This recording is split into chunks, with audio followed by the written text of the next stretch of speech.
এই রুমে দিছি, এই রুমে দিছি।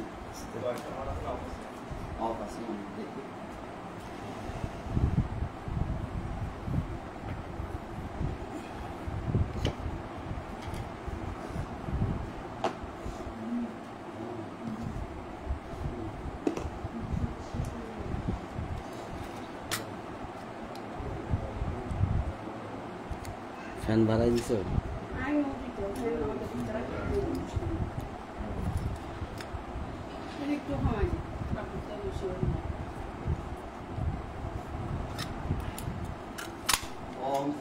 আস্তে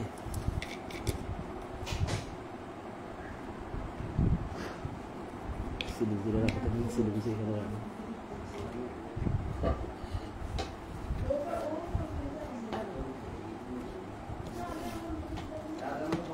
দেখছো দেখছো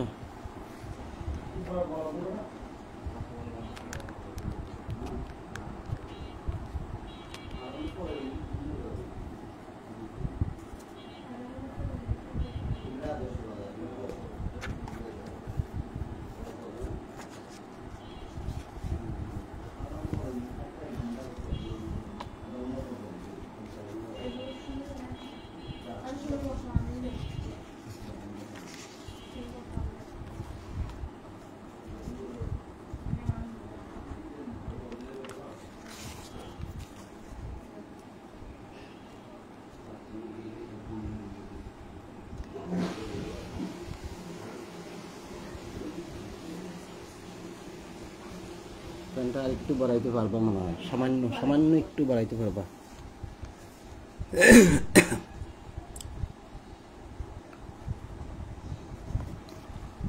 সম্মানিত বন্ধুগণ, আপনাদের সকলের প্রতি শান্তি। শুরু করছি সন্ধ্যার কোরআন পাঠ। সকল প্রশংসা জগৎসমূহের প্রতিপালক আল্লাহর জন্য, সকল পবিত্রতা জগৎসমূহের প্রতিপালক আল্লাহর জন্য। ইলহামদাতা আল্লাহ, আপনি পবিত্র। আমার রব, আমি আপনার আশ্রয় প্রার্থনা করি শয়তানের প্ররোচনা হইতে। আমার রব, আমি আরও আশ্রয় প্রার্থনা করি আমার নিকট উহাদের উপস্থিতি হইতে। দয়াময় পরম দয়ালু আল্লাহর নামে আরম্ভ করিতেছি। সূরাতুল বাকারা এর 30 নম্বর আয়াত থেকে পাঠ শুরু। সূরা বাকারা আয়াত 30 থেকে। আল্লাহ বলছেন, ওয়াইয ক্বালা রাব্বুকা লিল মালাইকাতি ইন্নী জাইলুন ফিল আরদি খলিফা ক্বালু আতাজআলু ফীহা মান ইউফসিদু ফীহা ওয়া ইয়াসফিকুদ দিমাআ ওয়া নাহনু নুসাব্বিহু বিহামদিকা। স্মরণ করো যখন তোমার প্রতিপালক ফেরেশতাদেরকে বলিলেন যে আমি পৃথিবীতে প্রতিনিধি সৃষ্টি করিতেছি। তাহারা বলিল, আপনি কি সেখানে এমন কাউকেও সৃষ্টি করিবেন যে অশান্তি ঘটাইবে, রক্তপাত করিবে? আমরাই তো আপনার প্রশংসা, পবিত্রতা, মহিমা ঘোষণা করি। অনাহনু নুসাব্বিহু বিহামদিকা অনুকদ্দিসু লাক। ক্বালা ইন্নী আ'লামু মা লা তা'লামুন। আল্লাহ বললেন, তিনি বলিলেন যে নিশ্চয়ই আমি যাহা জানি তাহা তোমরা জানো না। আবার আয়াতের সূচনায় যাই। যখন আল্লাহ বললেন তোমার প্রতিপালক, ফেরেশতাদেরকে যখন বললেন তোমার প্রতিপালক, তাহলে এই কথাটা রাসূলুল্লাহকে আল্লাহ বললেন যে তোমার প্রতিপালক মানে আল্লাহ। ফেরেশতাদেরকে বললেন যে আমি পৃথিবীতে প্রতিনিধি সৃষ্টি করিতেছি। প্রতিনিধি, প্রতিনিধি কাকে বললেন? ইযা ক্বালা রাব্বুকা, তোমার রব বললেন, লিল মালাইকাতি, মালাইকাতের জন্য, মালাইকাদের জন্য অর্থাৎ ফেরেশতাদের জন্য বা ফেরেশতাদের উদ্দেশ্যে বললেন, ইন্নী জাইলুন ফিল আরদি খলিফা। এই খলিফা শব্দের অর্থটাই এখানে দেওয়া হয়েছে প্রতিনিধি, অর্থাৎ আল্লাহর প্রতিনিধিত্ব করা হবে এই পৃথিবীতে। ফিল আরদি, এই জমিনের মধ্যে বা পৃথিবীর মধ্যে আল্লাহ খলিফা পাঠাচ্ছেন বা প্রতিনিধি পাঠাচ্ছেন। ফেরেশতাদেরকে ডেকে বললেন যে আমি পৃথিবীতে খলিফা পাঠাবো, অর্থাৎ আমি আমার প্রতিনিধি পাঠাবো, যে প্রতিনিধিরা আমার কথা বলবে, আমার নিয়ম অনুযায়ী দেশ চালাবে, নিজেরা পরিচালিত হইবে আমার নিয়ম অনুযায়ী। ওই একটা চেয়ার আইনে এখানে বয়, একটা চেয়ার আইনে এখানে বসো। আচ্ছা থাক, একটা চেয়ার এনে এখানে বসো, ওখানে নয়, এখানে এসে বসো।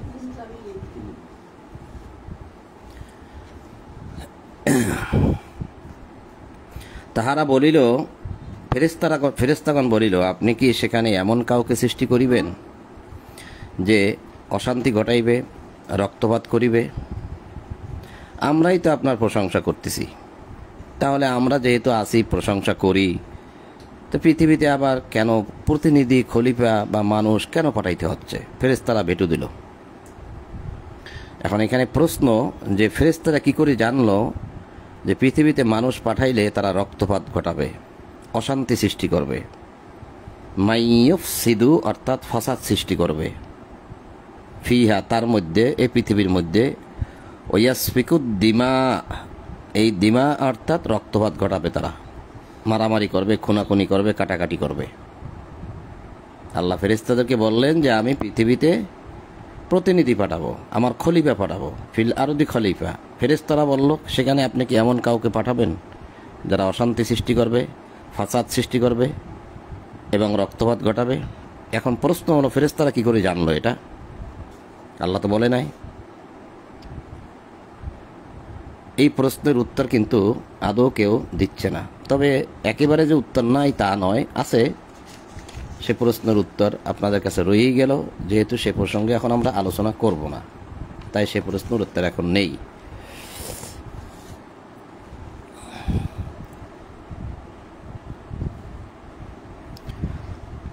তারপরে আল্লাহ বলছেন, ওয়াল্লামা আদামাল আসমা কুল্লাহা সুম্মা আরাদাহুম আলাল মালাইকাতি ফাকালা আম্বিউনি বিআসমাই হাউলাই ইন কুনতুম সাদিকিন।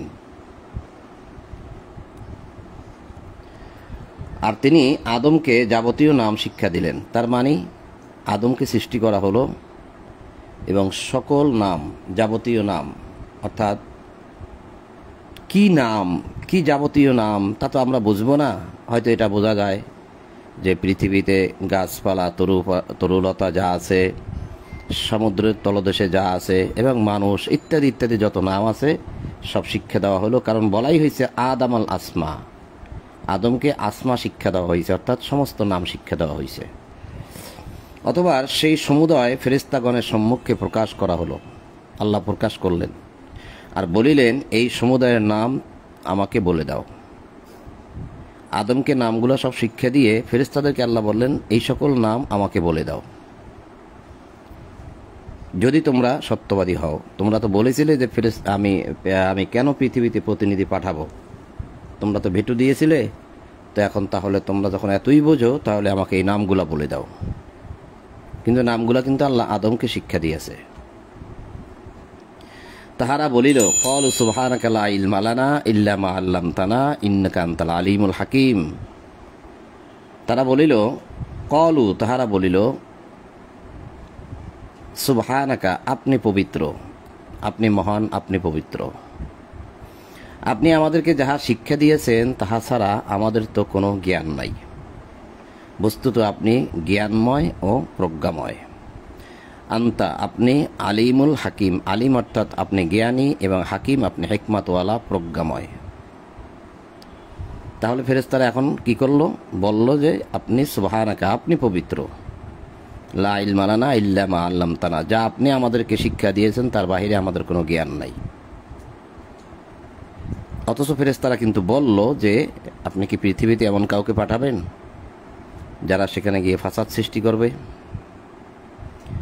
তাহলে ফেরেশতারা নিশ্চয়ই কোনো কারণ আছে যে ফেরেশতারা দেখছে আগে, জানে যে পৃথিবীতে মানুষ পাঠাইলে তারা মারামারি কাটাকাটি করে।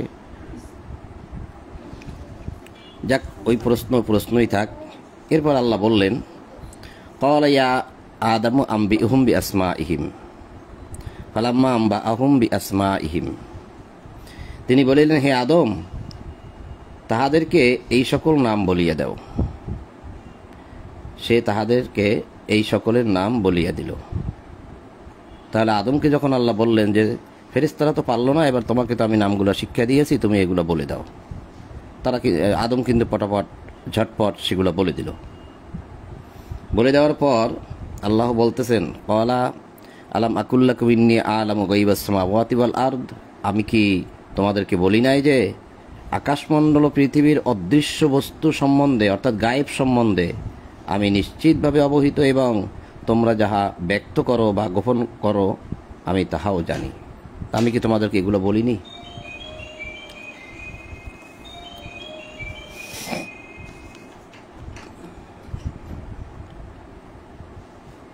কি আসছে?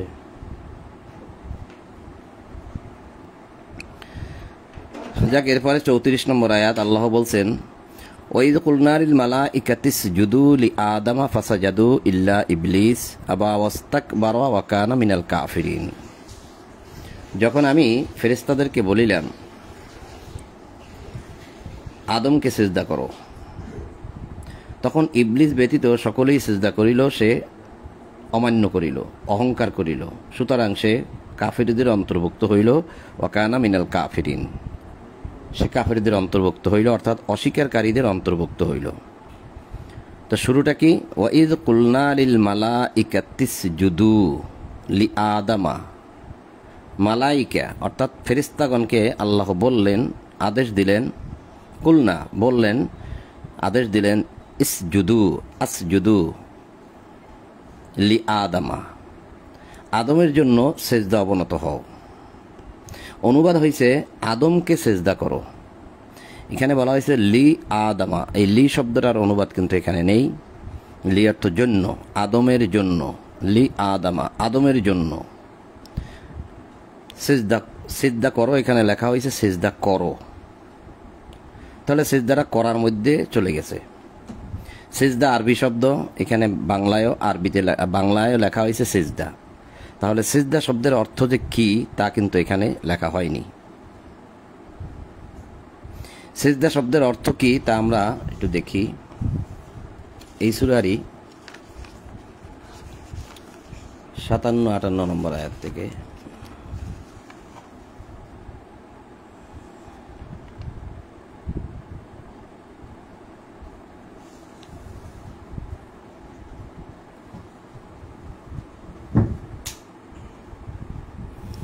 এই সূরা বাকারারই 58 নম্বর আয়াত খেয়াল করি আমরা। আল্লাহ বললেন, স্মরণ করো যখন আমি বলিলাম এই জনপদে প্রবেশ করো, যেথা ইচ্ছা স্বাচ্ছন্দ্যে আহার করো, নত শিরে প্রবেশ করো দ্বার দিয়া। নত শিরে প্রবেশ করো দ্বার দিয়া। নত শিরে অর্থাৎ মাথা নত করে।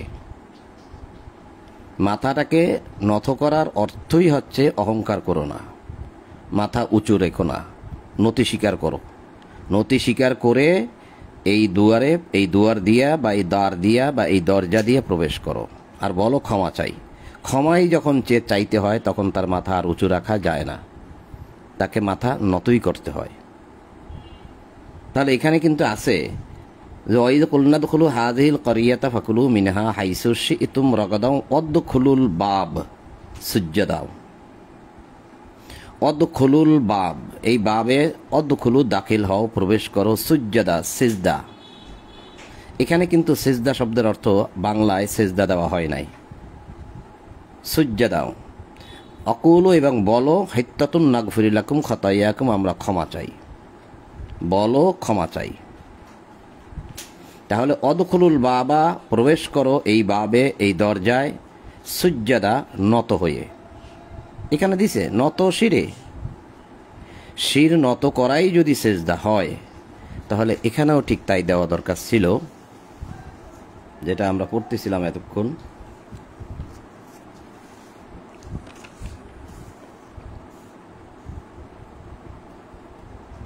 যে যখন ফেরেশতাদেরকে বলিলাম আদমকে সিজদা করো, তাহলে এর অর্থটা হয় যে আদমের জন্য নতি স্বীকার করো, আদমের জন্য নতি স্বীকার করো। কিন্তু অনুবাদটা হয়েছে আদমকে সিজদা করো। তাহলে যেখানে আল্লাহ দাঁড়িয়ে আছেন বা বসে আছেন সেখানে আদমও আছে, তো ফেরেশতাগণ গিয়ে আদমকে সিজদা করবে, আল্লাহকে নয়, এটা কি হয়? তাহলে এখানে বলা হয়েছে আদমকে সিজদা করো। আসলে সিজদা কি করার বিষয়? আমরা এই সূরারই 58 নম্বর আয়াত থেকে দেখলাম যে মাথা নত করাই হচ্ছে সিজদা। আমি বলি নাই, অনুবাদে লেখা হয়েছে যে নত শিরে দ্বার দিয়ে প্রবেশ করো, নত শিরে, শির নত করা, শির অর্থ মাথা। তাহলে সিজদা শব্দের অর্থই তো হয় মাথা নত করা। তাহলে এখানে সিজদা করো, এটা করবে কিভাবে? আমরা আরেকটা প্রমাণ দেখব। অসংখ্য প্রমাণ আছে, তার মধ্যে আমি মাত্র একটা দুইটা প্রমাণ দেখাই। 22 নম্বর সূরা হজ, আয়াত 18।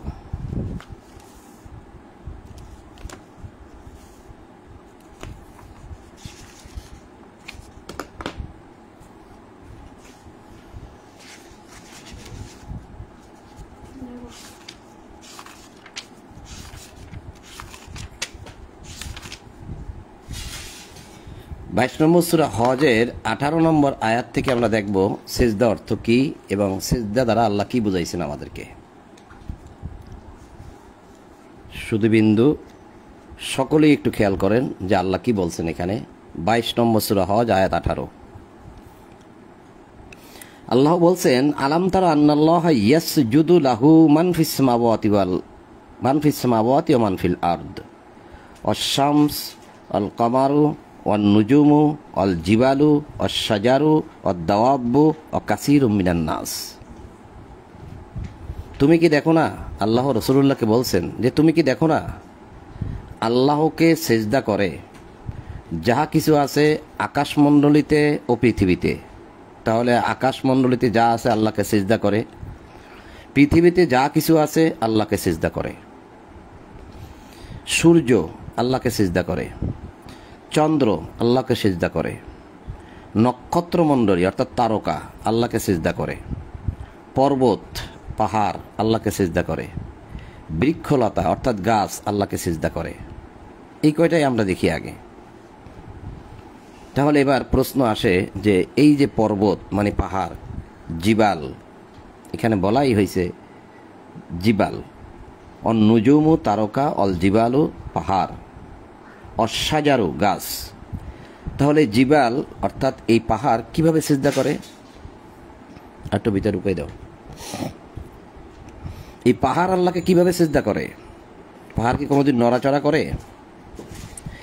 সিজদা যদি হয় মাটিতে কপাল ঠেকানো, তাহলে তো কেবল করার বিষয়টা আসে যে সিজদা করো। এইখানেও বলছে যে তুমি কি দেখো না যে আল্লাহকে সিজদা করে, সিজদা করে। তা পাহাড় কিভাবে সিজদা করে? এটা অনুবাদ। বরংস পাহাড়ের উপর মানুষ বসবাস করে, পাহাড় তো নড়াচড়াও করে না। বৃক্ষলতা অর্থাৎ গাছ, গাছ কিভাবে সিজদা করে? তাহলে আল্লাহ কেন বললেন যে গাছ সিজদা করে, পাহাড় সিজদা করে, নক্ষত্রমণ্ডলী অর্থাৎ তারকা সিজদা করে, শামস সূর্য সিজদা করে, কামার চন্দ্র সিজদা করে। সূর্য কিভাবে সিজদা করে? সে তো বিরামহীনভাবে এক নাগারে ঘূর্ণয়নশীল বস্তু, যা মানুষকে 24 ঘন্টা আলো দিয়ে যাচ্ছে। কিভাবে সিজদা করে? তাহলে মানুষকে কি আল্লাহ এতটা জ্ঞান দেয়নি যে জ্ঞান দ্বারা মানুষ বুঝে নিবে যে এরা কিভাবে সিজদা করে?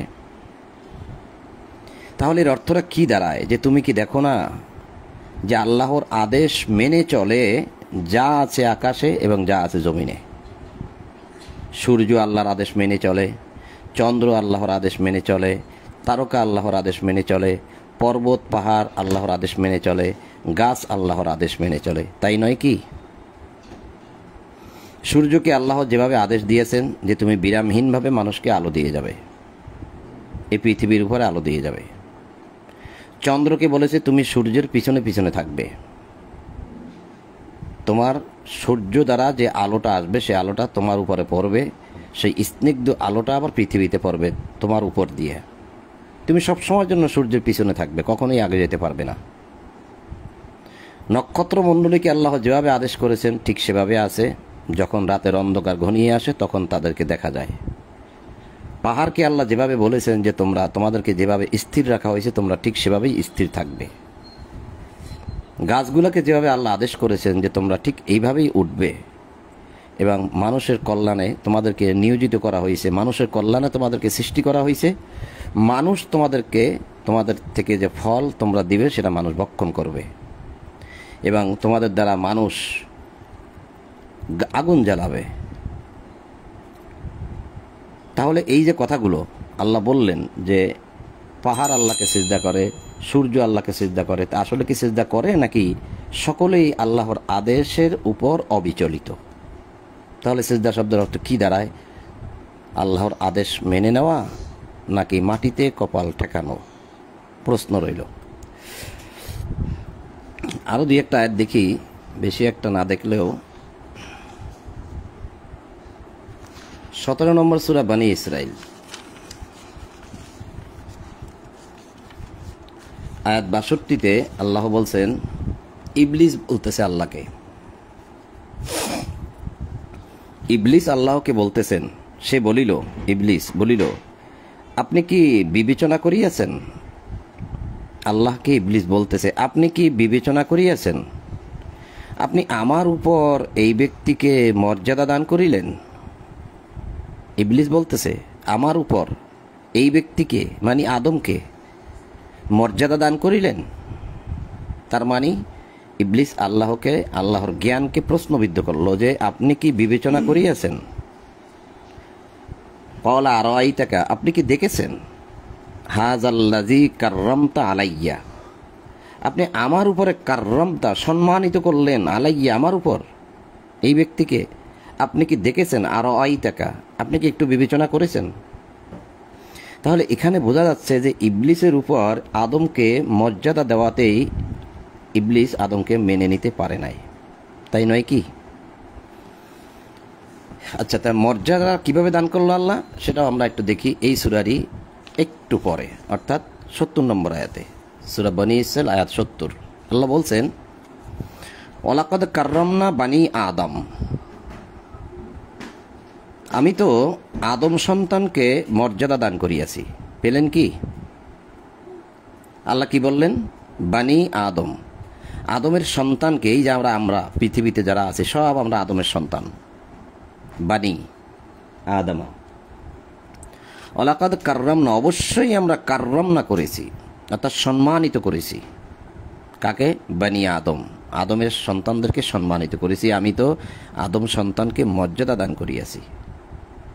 তাহলে আদম সন্তানকে মর্যাদা দান করার কারণেই ইবলিস বলতেছে, ইবলিস বলল যে আপনি কি মানে আদমের সন্তান যদি মর্যাদা হয় তার মানে আদমও মর্যাদাবান, সম্মানিত। তখন ইবলিস বলল, সে বলিয়াছিল, আপনি কি বিবেচনা করিয়াছেন? আপনি আমার উপর এই ব্যক্তিকে মর্যাদা দান করিলেন, কিয়ামতের দিন পর্যন্ত যদি আমাকে অবকাশ দেন, অর্থাৎ আপনি যদি আমাকে বাঁচিয়ে রাখেন এবং আমার ইচ্ছার বিরুদ্ধে আমি যে আপনার ইচ্ছার বিরুদ্ধে গিয়েছি, আমার ইচ্ছার উপরে যদি আপনি আমাকে ছেড়ে দেন, তাহা হইলে আমি অল্প কয়েকজন ব্যতীত তাহার বংশধরগণকে অবশ্যই কর্তৃত্বাধীন করিয়া ফেলিব। কি অর্থ দাঁড়াইল? আপনি যেহেতু আমার উপরে এই ব্যক্তিকে মর্যাদা দিয়েছেন, তাহলে এই ব্যক্তির যত সন্তান আসবে, যুররিয়াত বলা হয়েছে এখানে, লা ইন আক্খারতানি ইলা ইয়াউমিল কিয়ামাতি লাহতিকান্না যুররিয়াতাহু, তার যুররিয়াত, তার বংশধর, আদমের যত বংশধর যা বের হবে পৃথিবীতে যারা আসবে তাদের সবাইকে, ইল্লা কলিলা, এই কলিলা অর্থাৎ সামান্য কয়েকজন ছাড়া, আর সবাইকে আমি আমার কর্তৃত্বে নিয়ে যাব। আমার কথা মতো তারা চলবে, আমার আদেশ মেনে তারা চলবে, আপনার আদেশ মানবে না। তবে হ্যাঁ, কলিলা, কয়েকজন বাকি থাকবে, এই কয়েকজনই আপনার আদেশ মানবে, আর তার বংশের সকলকে আমার কর্তৃত্বাধীন করে ফেলবো আমি। আল্লাহ বলিলেন, যাও, তাহাদের মধ্যে যাহারা তোমার অনুসরণ করিবে তাহাদের মধ্যে যাহারা তোমার অনুসরণ করিবে, তবে জাহান্নামী তোমাদের সকলের শাস্তি, পূর্ণ শাস্তি। এবার আল্লাহ শয়তানকে বলতেছে, তোমার আহ্বানে উহাদের মধ্যে যাহাকে পারো পদস্খলিত করো, তাদেরকে ডাকো, আদমের সন্তানদেরকে ডাকো, যাকে পারো তাদেরকে স্খলিত করো তোমার অশ্বারোহী ও পদাতিক বাহিনী দ্বারা, ঘোড়ার বাহিনী দ্বারা, পদাতিক বাহিনী দ্বারা, উহাদেরকে আক্রমণ করো। এই আদমের সন্তানদের উপরে চড়াও হও, আক্রমণ করো, এবং উহাদের ধনে, সন্তান সন্ততিতে শরীক হইয়া যাও। তাহলে সম্পদের মধ্যে ঢুকে যাও, মানুষের সম্পদে, যেন মানুষ সম্পদের জন্য পাগল হয়ে যায়। শুধু সন্তান যদি, অর্থাৎ ধন সম্পদ উপার্জন করার জন্যই যেন মানুষ ব্যস্ত থাকে, তুমি সে কাজটা দিয়ে করো। আর সন্তান সন্ততির মধ্যে শরীক হয়ে যাও, তারা যে সন্তান জন্ম দিবে তাদের মধ্যেও তুমি ঢুকে পড়ো। এই জন্যই বলা হয়েছে শারিক হুম, শরিক হয়ে যাও, ফিল আমওয়াল, মালের মধ্যে, ওয়াল আওলাদ, এবং সন্তানের মধ্যে প্রবেশ করো, যাও। তাহলে সন্তান সন্ততির মধ্যে প্রবেশ হয়ে যাও, উহাদেরকে প্রতিশ্রুতি দাও। শয়তান উহাদেরকে যে প্রতিশ্রুতি দেয়, উহা ছলনা মাত্র।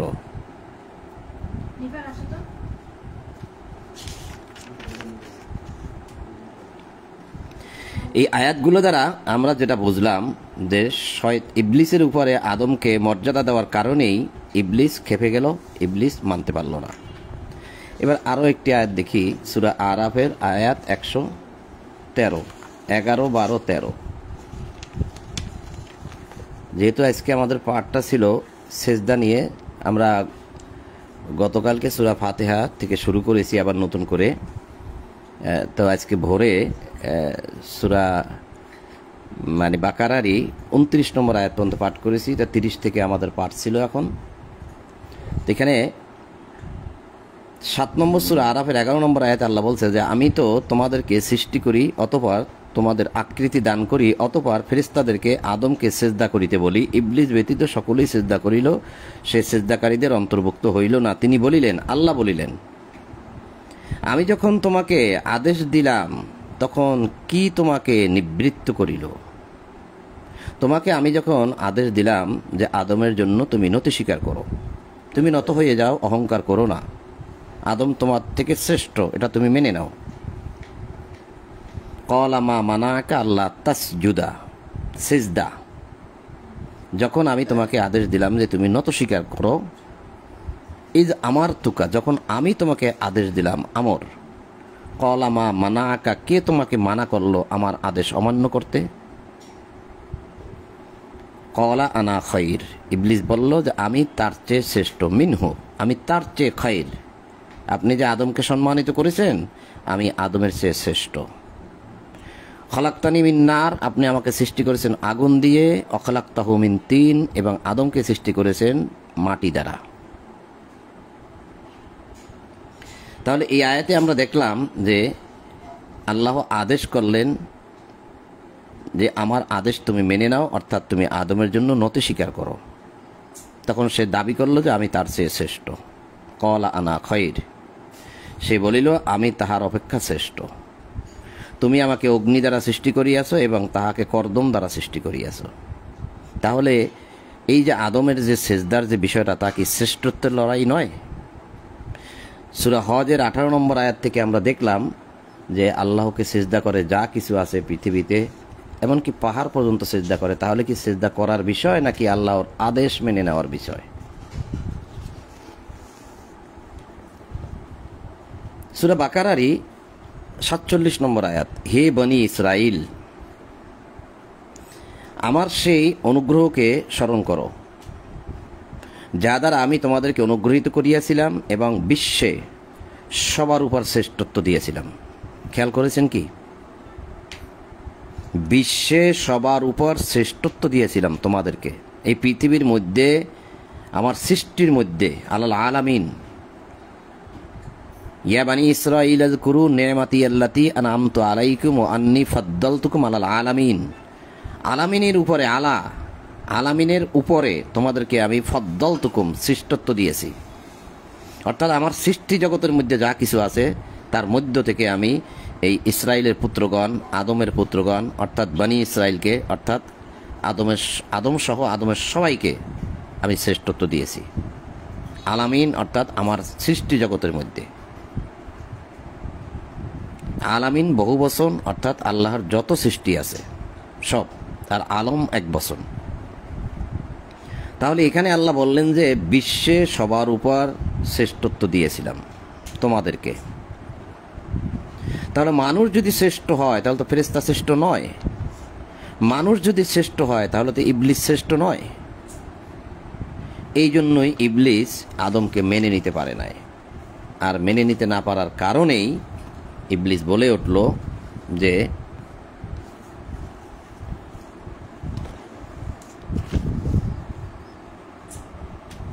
ফ্যানটা বাড়াইতে বলছিলাম, কিন্তু এত বাড়াইলো যার বলার মতো না।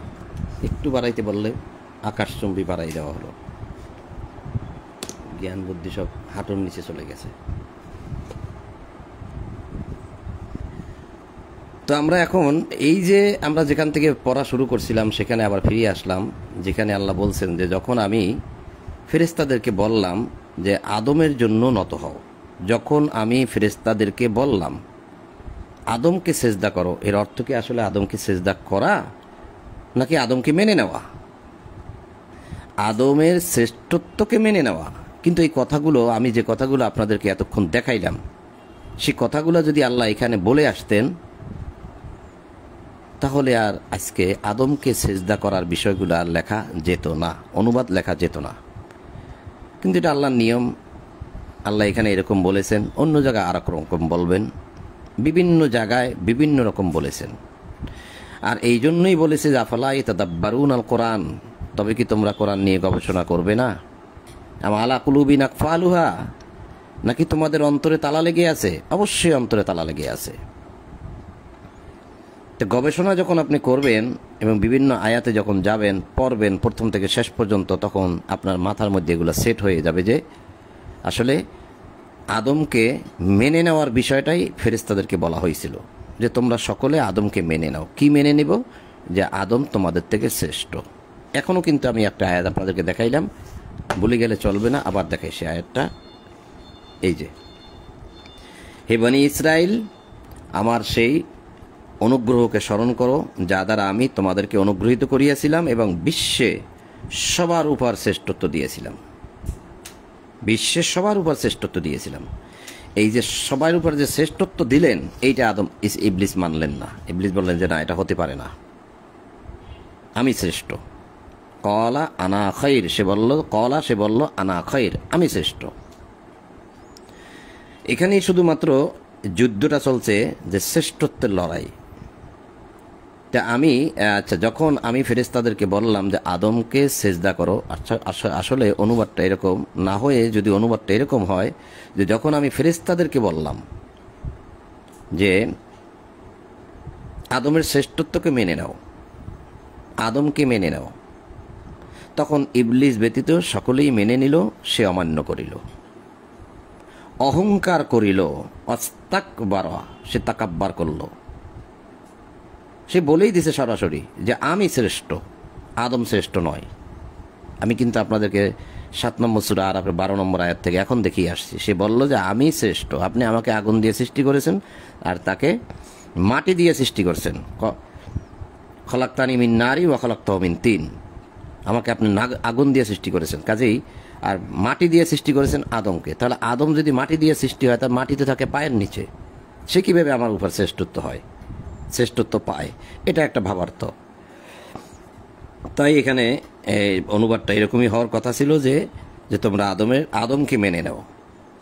এই মেনে নেওয়ার নামই হচ্ছে সেজদা। আর যদি আপনি মেনে নেন তাহলে আপনার মাথাটা নত হয়ে যাবে।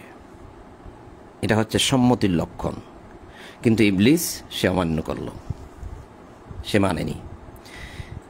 এরপর আল্লাহ বললেন যে আমি বলিলাম, হে আদম, তুমি ও তোমার স্ত্রী জান্নাতে বসবাস করো এবং যেথায় ইচ্ছা স্বাচ্ছন্দ্যে আহার করো,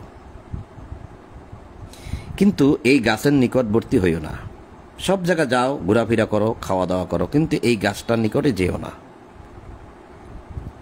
যদি যাও তাহলে তোমরা অন্যায়কারীদের অন্তর্ভুক্ত হবে। তোমরা যদি এই গাছের নিকটে যাও, গাছের ফল খাও, তাহলে তোমরা অন্যায়কারীদের অন্তর্ভুক্ত হবে। অর্থাৎ এখানে বলা হয়েছে হাযিহিশ শাজারাতা ফাতাকুনা মিনাজ জালিমিন, তোমরা জালিমদের অন্তর্ভুক্ত হবে যদি তোমরা এই গাছের নিকটে যাও। কাকে বললেন? আদমকে এবং আদমের স্ত্রীকে। অর্থাৎ সৃষ্টি করলেন, সৃষ্টি করার পর ফেরেশতাদেরকে বললেন যে আদমকে মেনে নাও, সকলে মেনে নিল ইবলিস ব্যতীত। আর আল্লাহ বললেন যে তোমরা দুইজনে মিলে জান্নাতে বসবাস করো, এই গাছের নিকটে যাবে না। কিন্তু শয়তান উহা হইতে তাহাদেরকে পদস্খলন ঘটাইল, অর্থাৎ সেই জান্নাত হইতে তাদেরকে বের করে দিল।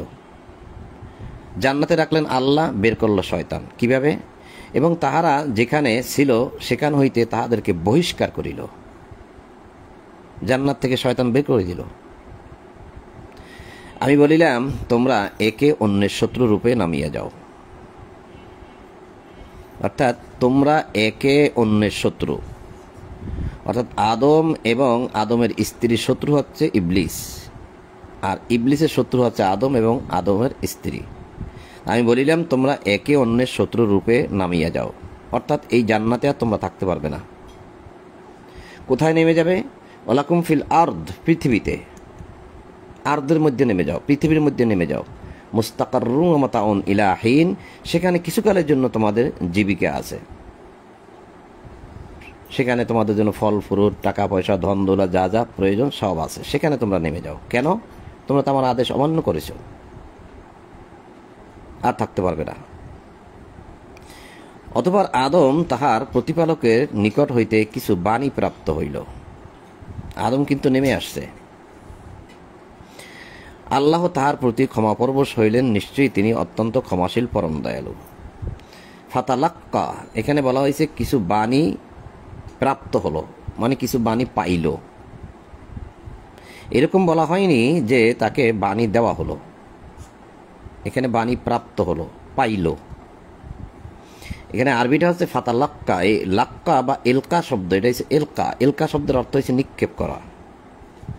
তাহলে বোঝা যাচ্ছে যে আদম পৃথিবীতে আসার পর আল্লাহর তরফ থেকে কালিমাত, কালিমাত অর্থ কথা, কিছু কথা সে পাইল, নিক্ষেপ করা হইল তাকে। ফাতা বা আলাইহি, সেই কথাগুলোর দিকে ফিরল যে আল্লাহ আমার জন্য কি বাণী পাঠাইলো দেখি, তার জন্য সেদিকে ফিরল। ইন্নাহু হুয়াত তাওয়াবুর রহিম। এখন এই বিষয়টা আপনি ধরতে পারেন যে এই বিষয়টা সেখানেই হয়েছে, আবার বিষয়টা পৃথিবীতে হয়েছে, দুটোটাই আপনি ধরতে পারেন, কারণ এখানে আবার এই কথাটা রিপিট হবে, এখন রিপিট হবে। আমি বলিলাম তোমরা উভয় একে স্থান হইতে নামিয়ে যাও। এই যে রিপিট হয়ে গেল, কারণ এখানেই বলা হয়েছে তোমরা পৃথিবীতে কিছুকালের জন্য তোমরা একে অপরের শত্রুরূপে নামিয়ে যাও। আবার এখানেও বলা হয়েছে তোমরা নামিয়ে যাও, তাহলে এখানে রিপিট হলো কথাটা। আমি বলিলাম তোমরা সকলেই এই স্থান হইতে নামিয়ে যাও, পরে যখন আমার পক্ষ থেকে তোমাদের নিকট সৎ পথের কোনো নির্দেশ আসিবে। অর্থাৎ তোমরা এখন পৃথিবীতে যাও, যাওয়ার পরে তোমাদের সন্তানাদি হবে, তাহলে আমার পক্ষ থেকে যদি তোমাদের কাছে কোনো হেদায়েতের বাণী যায়, হেদায়েতের বাণী, কিতাব, আলো, পথ নির্দেশ যদি যায়, তখন যাহারা আমার সৎপথের নির্দেশ অনুসরণ করিবে তাহাদের কোনো ভয় থাকিবে না এবং তাহারা দুঃখিত হইবে না।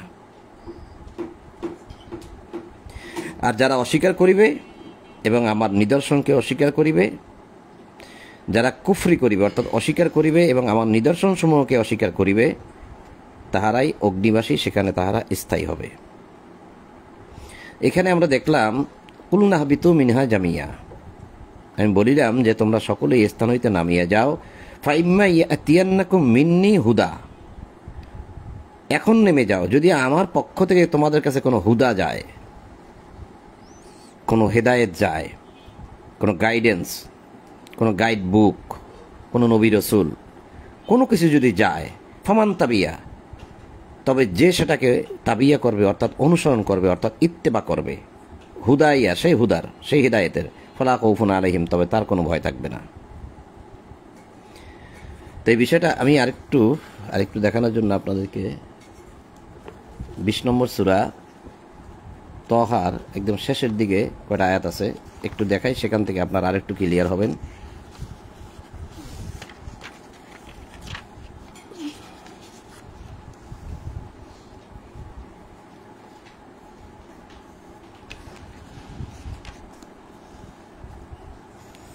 116 20 নম্বর সূরা তাহার 116 নম্বর আয়াত থেকে দেখেন, আল্লাহ বলছেন, স্মরণ করো যখন ফেরেশতাদেরকে বলিলাম আদমের প্রতি সিজদা করো, অর্থাৎ আদমের শ্রেষ্ঠত্বকে মেনে নাও, তখন ইবলিস ব্যতীত সকলেই সিজদা করিল, অর্থাৎ ইবলিস ব্যতীত সকলেই আদমের শ্রেষ্ঠত্বকে মেনে নিল, সে অমান্য করিল।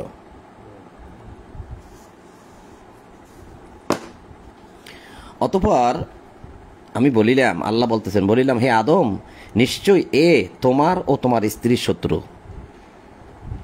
আমি যে কথাটা আগে বলেছিলাম যে আদম এবং আদমের স্ত্রীর শত্রু হচ্ছে ইবলিস, নিশ্চয়ই এ মানে এই ইবলিস তোমার ও তোমার স্ত্রীর শত্রু, সুতরাং সে যেন কিছুতেই তোমাদেরকে জান্নাত হইতে বাহির করিয়া না দেয়।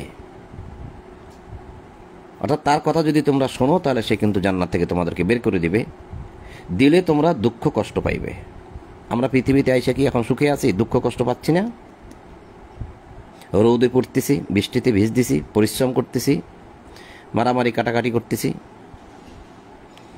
তাহলে জান্নাতে থাকলে তো সেই দুঃখ কষ্ট ছিল না। আচ্ছা, 118তে বলছে সূরা তাহা যে তোমার জন্য ইহাই রইল যে তুমি জান্নাতে ক্ষুধার্ত হইবে না, ক্ষুধাই লাগবে না, তোমার ক্ষুধা লাগলেই তুমি খেতে পারবে, নগ্ন হবে না, স্বয়ংক্রিয় পোশাক থাকবে তোমার সাথে, তোমার পোশাকের কোনো চিন্তা নাই, নগ্ন হবে না, এবং সেখানে তুমি পিপাসার্ত হইবে না, তোমার পিপাসা লাগবে না, এবং রৌদ্রে তুমি পড়বে না, অর্থাৎ রৌদ্রে ক্লিষ্ট হইবে না, অর্থাৎ রৌদ্রে কষ্ট পাবে না। অথবা শয়তান তাহাদেরকে কুমন্ত্রণা দিল, সে বলিল, হে আদম, আমি কি তোমাকে বলিয়া দেব অনন্ত জীবনের কথা, অনন্ত জীবনের বৃক্ষের কথা? মানে সারা জীবন তুমি এই জান্নাতে থাকতে পারবে। একটা জান্নাতে গাছ আছে, সেই গাছ থেকে যদি কিছু একটা খাও তাহলে তুমি সারা জীবন এই জান্নাতেই থাকতে পারবে। এরকম একটা গাছের কথা কি আমি বলে দেব? অক্ষয় রাজ্যের কথা, তাহলে তুমি হবে এই জান্নাতের রাজা। তুমি যেহেতু সেটা খাওনি, তুমি তো বেশি দিন থাকতে পারবে না, তুমি যেখানে রাজত্বও করতে পারবে না, অনন্ত জীবনও পাবে না। ইবলিস তাদেরকে কুমন্ত্রণা দিল। অতঃপর তাহারা উভয়ে উহা হইতে ভক্ষণ করিল, দুজন খাইল। তখন তাহাদের লজ্জাস্থান তাহাদের নিকট প্রকাশ হইয়া পড়িল, এবং তাহারা জান্নাতের বৃক্ষপত্র দ্বারা, বৃক্ষপত্র অর্থাৎ গাছের পাতা দ্বারা নিজেদেরকে ঢাকতে লাগলো, আবৃত্তি করতে লাগলো। আদম তাহার প্রতিপালকের হুকুম অমান্য করিল, ফলে সে ভ্রমে পতিত হইল। তা এই যে কথা, এখানে খণ্ড কথা, এখানেও কিন্তু সব কথা আল্লাহ এখানে বলেননি। 7 নম্বর সূরা আরাফ যেখানে আপনাদেরকে আমি দেখিয়েছিলাম, সেখানে কিন্তু আবার অন্য কথা আছে। সেটা কি? এখন আমরা গেলেই কিন্তু সেটা পাবো, যেহেতু সিজদার বিষয়টা আসছে, সেজন্য এই কথাগুলো।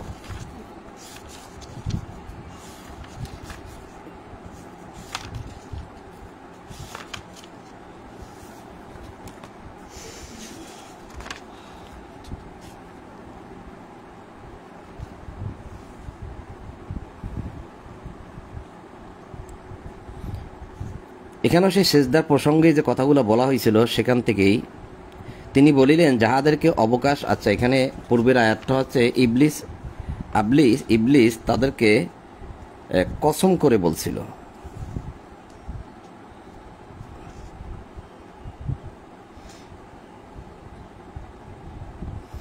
তিনি বলিলেন, এই স্থান হইতে নামিয়া যাও, এখানে থাকিয়া অহংকার করিবে, ইহা হইতে পারে না, সুতরাং বাহির হইয়া যাও, তুমি অধমদের অন্তর্ভুক্ত, যারা হীন সগিরিন, তুমি ছোটদের অন্তর্ভুক্ত। সে বলিল, পুনরুত্থান দিবস পর্যন্ত আমাকে অবকাশ দিন, পুনরায় যখন আপনি আবার সবাইকে উঠাবেন, পৃথিবীর মানুষকে, সেই দিন পর্যন্ত আমাকে ছেড়ে দিন। তিনি বলিলেন, যাদেরকে অবকাশ দেওয়া হইয়াছে তুমি অবশ্যই তাহাদের অন্তর্ভুক্ত হইল। সে বলিল, তুমি আমাকে শাস্তি দিলে, এই জন্য আমিও তোমার সরল পথে মানুষের জন্য ওত পাতিয়া থাকিব। সরল পথটা কি? সিরাতাল মুস্তাকিম, তোমার সরল পথ। ইহদিনাস সিরাতাল মুস্তাকিম বলি না, এই যে সেই সিরাতাল মুস্তাকিমটা কার? আল্লাহর। আল্লাহ বলছে, ইবলিস বলল যে তোমার যে সরল পথে মানুষ চলতে পারবে না, আমি মানুষের জন্য, এখানে বলাই হয়েছে মানুষের জন্য, নিশ্চয়ই ওত পাতিয়া থাকিব তোমার সরল পথে।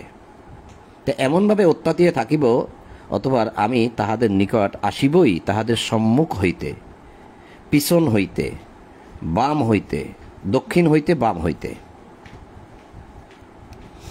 অর্থাৎ তাহাদের সম্মুখ হইতে আসবো আমি মানি। তারপরে তার এখানে বলা হয়েছে সুম্মালা আতিয়ান্নাহুম মিন বাইনি আইদিহিম ওয়া মিন খালফিহিম ওয়া আন আইমানিহিম ওয়া আন শামাইলিহিম। আমি তাহাদের সম্মুখ হইতে আসবো, অর্থাৎ সামনে যে সমস্ত কাজকর্ম তারা করবে, সামনে যতদূর যাবে তারা আমাকে পাবে। পশ্চাৎ হইতে আসিব, অর্থাৎ তাদের পশ্চাৎ হইতে মেরুদণ্ড থেকে যে শুক্র দ্বারা যে সন্তান তৈরি হবে, সে প্রত্যেকটা সন্তানের মধ্যেই তারা আমাকে পাবে। ওই সন্তানদেরকেও আমি পথভ্রষ্ট করব। এটা হচ্ছে পশ্চাৎ। আপনি মনে করেন না যে শয়তান পিছনে বসে আমাকে ধোঁকা দিচ্ছে, সে কিন্তু অন্তরের মধ্যেও আছে। এই পশ্চাৎ মানে সন্তান। এটা কিন্তু আমি আপনাদেরকে এখন কিছুক্ষণ আগেই দেখিয়ে আসছি।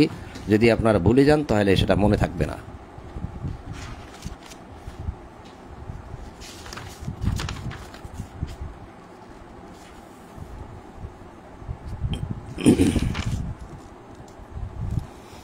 এখানে আমি আপনাদেরকে দেখিয়েছি, আল্লাহ ইবলিসকে বললেন যে তোমার আহ্বানে উহাদের মধ্যে যাহাকে পারো পদস্খলিত করো, তোমার অশ্বারোহী ঘোড়ার বাহিনী পদাতিক বাহিনী দ্বারা উহাদেরকে আক্রমণ করো এবং উহাদের ধনে ও সন্তান সন্ততির মধ্যে শরিক হইয়া যাও। অশারিক হুম, শরিক হয়ে যাও, ফিল আমওয়ালি ওয়াল আওলাদ, মালের মধ্যে, আওলাদের মধ্যে, সন্তান সন্ততির মধ্যে আর ধনের মধ্যে শরিক হয়ে যাও। তাহলে এবার আসেন এইখানে, তাদের পশ্চাৎ হতে আসবো, অর্থাৎ আমি তাদের পিছন থেকে আসবো, অর্থাৎ তাদের পিছনে মেরুদণ্ডের মধ্যে যে শুক্র আছে, শুক্র থেকে যে সন্তান হয় সেই সন্তানের মধ্যে আমি থাকব। ডান হতে আসব, ডান হতে মানি অর্থাৎ এই যে আপনার ডান হাত, অর্থাৎ এই ডান হাতে তারা যত কাজকর্ম করবে, লেনদেন করবে, কামাই রোজগার করবে, সেখানে যত কাজই তারা করুক তাদেরকে আমি সঠিকভাবে করতে দেব না। সে ডান হাতের মধ্যে আমি বসে থাকব, সব জায়গায় তারা আমাকে পাবে। আর বাম দিক দিকে আমি আসব, অর্থাৎ এখানে বলা হয়েছে ওয়ান আন আইমানিহিম ওয়ান শামাইলিহিম। এই শব্দটা কিন্তু শিমাল নয়। যদি শিমাল হতো তাহলে বাম হতো, কিন্তু শামাইল শব্দের অর্থাৎ তাদের আমি চারিত্রিক গুণাবলীর বৈশিষ্ট্য হয়ে আসব। বাম দিক হইতে আসব, অর্থাৎ তাদের বাম দিক নয়, আমি তাদের চারিত্রিক গুণাবলীর বৈশিষ্ট্য হয়ে আসব, প্রতিভা ভাবাপন্ন হয়ে আসব। অর্থাৎ আমি তাদেরকে এমন করে তুলব, তারা এই প্রতিভা এবং এই তাদের যে চারিত্রিক গুণাবলী আছে এগুলো নিয়েই তারা পড়ে থাকবে। তারা তোমার শুকুর করার সময় পাবে না। এই যে বলাই হয়েছে ওয়ালা তাজিদু আকসারাহুম শাকিরিন, তারা শুকুর করবে, যে তোমার কৃতজ্ঞতা প্রকাশ করবে, এটা তারা বুঝতেই পারবে না। আমি তাদের চারিত্রিক গুণাবলীর বৈশিষ্ট্য হয়ে তাদেরকে সব সময়ের জন্য তাদেরকে ধোঁকা দেব। আল্লাহ বললেন, এই স্থান হইতে ধিক্কৃত ও বিতাড়িত অবস্থায় বাহির হইয়া যাও, মানুষের মধ্যে যাহারা তোমার অনুসরণ করবে, নিশ্চয়ই আমি তোমাদের সকলের দ্বারা জাহান্নাম পূর্ণ করব। হে আদম, তুমি তোমার স্ত্রী জান্নাতে বসবাস করো এবং যেথা ইচ্ছা আহার করো, কিন্তু এই গাছের নিকটবর্তী হইও না, হইলে তোমরা জালিমদের অন্তর্ভুক্ত হবে। অতঃপর তাহাদের লজ্জাস্থান যাহা তাহাদের নিকট গোপন রাখা হইয়াছিল, তাহা তাহাদের কাছে প্রকাশ করিবার জন্য শয়তান তাহাদেরকে কুমন্ত্রণা দিল। পাছে তোমরা উভয়ে ফেরেশতা হইয়া যাও, কিংবা তোমরা স্থায়ী হও, এই জন্যই তোমাদের প্রতিপালক এই বৃক্ষ সম্বন্ধে তোমাদেরকে নিষেধ করিয়াছেন। কি বললেন? যে তোমরা যদি এই গাছের নিকটে যাইয়া গাছের ফল খাও, তাহলে পাছে তোমরা উভয়ে ফেরেশতা হইয়া যাইবে। অর্থাৎ এই গাছের ফল খাইলে তোমরা মানুষ থাকবে না, তোমরা ফেরেশতা হয়ে যাবে। এই জন্য নিষেধ করেছে, তোমাদেরকে ফেরেশতা করতে চায় না তোমাদের প্রতিপালক। কিংবা তোমরা স্থায়ী হয়ে যাও, এখানে এই গাছের ফল যারা খায় তারা এখানে স্থায়ী হয়, আর তুমি যেহেতু খাও না, তুমি তো স্থায়ী হবে না। এইরকম কুমন্ত্রণা দিল অন্তরের মধ্যে, যে তোমরা স্থায়ী হয়ে যাবে, এই জন্য তোমাদেরকে নিষেধ করেছে। তার মানে আল্লাহ ফেরেশতা ইবলিস বুঝাইতে চাচ্ছে যে আল্লাহ আদমের সাথে একটা ধোঁকাবাজি করছে, তো এই জন্য তোমাদের প্রতিপালক এই বৃক্ষ সম্বন্ধে তোমাদেরকে নিষেধ করিয়াছেন। কত বড় একটা মিথ্যা কথা বলল। সেই কথাগুলো তো আদমকে বলতেছে এমনভাবে বলতেছে অকাসমা হুমা, আমি তোমাদেরকে কসম করে বলতেছি। ইবলিস কসম করে বলতেছে, অকাসমা হুমা, শপথ করে বলতেছি। সে তাহাদের উভয়ের নিকট শপথ করিয়া বলিল, আমি তো তোমাদের হিতাকাঙ্ক্ষীদের একজন, অর্থাৎ তোমাদের ভালো চাই, তোমরা যেন সারা জীবন এখানে থাকতে পারো, আমি সেটা চাই। খাও, তাড়াতাড়ি ফলটা খাও। এইভাবে সে তাহাদেরকে প্রবঞ্চনা দ্বারা অধপতিত করিল। তারপর যখন তাহারা সেই বৃক্ষের ফলের স্বাদ গ্রহণ করিল, তখন তাহাদের লজ্জাস্থান তাহাদের নিকট প্রকাশ হইয়া পড়িল।